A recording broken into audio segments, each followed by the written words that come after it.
Ende merupakan sebuah kabupaten yang ada di Pulau Flores, Provinsi Nusa Tenggara Timur. Dengan ibu kota Ende, Kabupaten Ende memiliki luas wilayah 2067,75 km persegi, yang terdiri dari 21 kecamatan.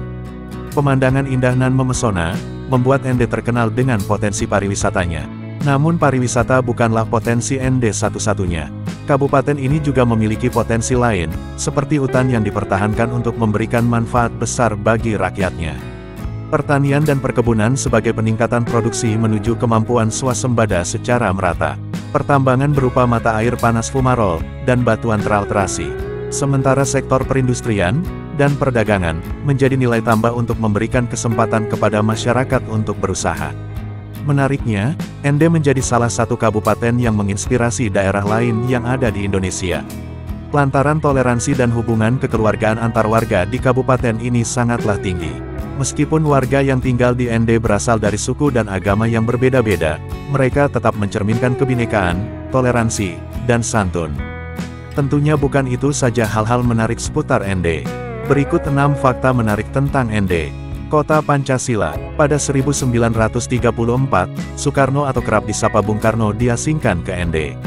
Kala itu, Bung Karno yang berusia 35 tahun dibawa ke Ende bersama sang istri, Inggit Ganarsi, mertuanya yang bernama Amsi, dan 2 anak angkatnya yaitu Ratna serta Kartika. Selama masa pengasingannya, Bung Karno berhasil merumuskan Pancasila di Ende. Oleh karena itu Ende dikenal sebagai Kota Pancasila. Rumah yang ditempati Bung Karno bersama keluarganya saat pengasingan, saat ini telah dijadikan situs bersejarah yang berdiri sejak 1954.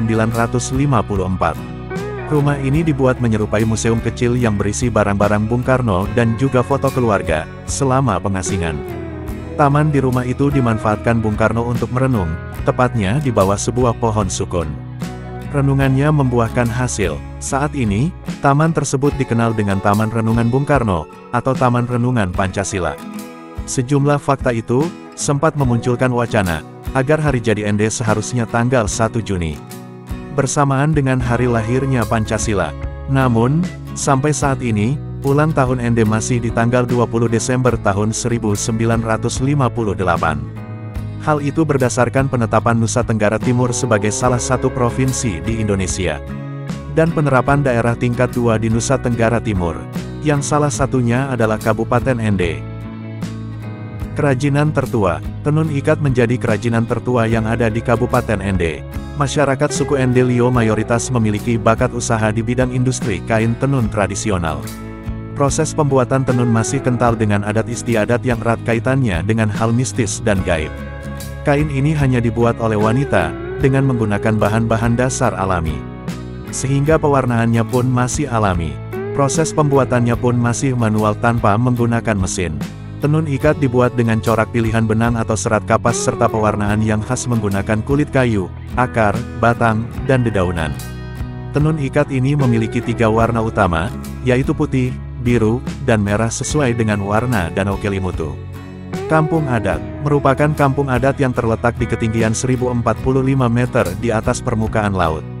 Konon, kampung adat ini telah berusia 800 tahun lamanya.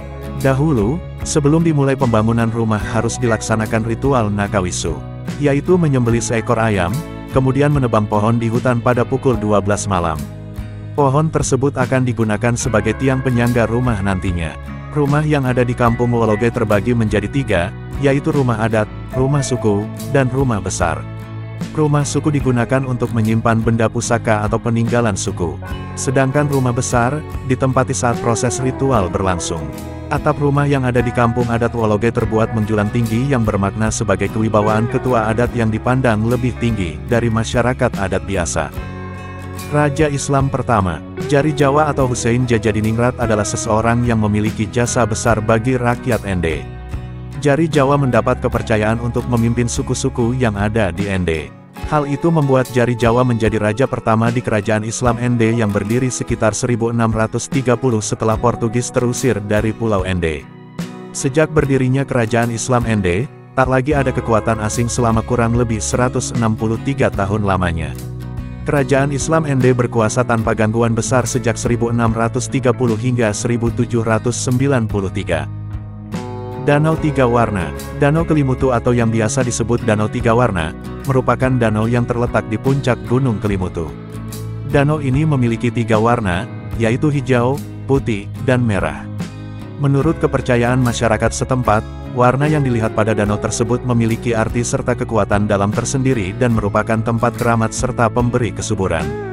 Masyarakat biasanya melakukan upacara adat untuk memberi persembahan hasil bumi kepada arwah danau. Warna biru, atau Tiwunua Muri Kofai, dipercaya menjadi tempat berkumpul arwah dari orang-orang yang meninggal pada usia muda. Lalu warna merah, atau Tiwu Atapolo, diyakini sebagai tempat berkumpul arwah dari orang-orang yang semasa hidupnya kerap berbuat jahat. Sedangkan, warna putih, atau Tiwu Atambupu, dipercaya sebagai tempat berkumpulnya para leluhur yang meninggal ketika tua. Pesona Pantai Batu Biru. Pantai Batu Biru menjadi salah satu objek wisata di Ende, dengan memiliki deburan ombak yang eksotis. Pantai berpasir putih ini dihiasi dengan bongkahan batu warna biru. Bahkan, bukan hanya biru tetapi ada juga yang berwarna hijau, ungu, kuning, dan merah. Bentuk batuan yang ada di Pantai Batu Biru juga beragam, ada yang berbentuk segitiga, kotak, bundar, dan juga lonjong. Penduduk yang berprofesi sebagai penambang batu biasanya mensortir batu berdasarkan warna, bentuk, dan ukurannya. Kemudian, batu tersebut dijual kepada pengepul. Harga batu tersebut berkisar antara 25.000 hingga 30.000 per kilogram.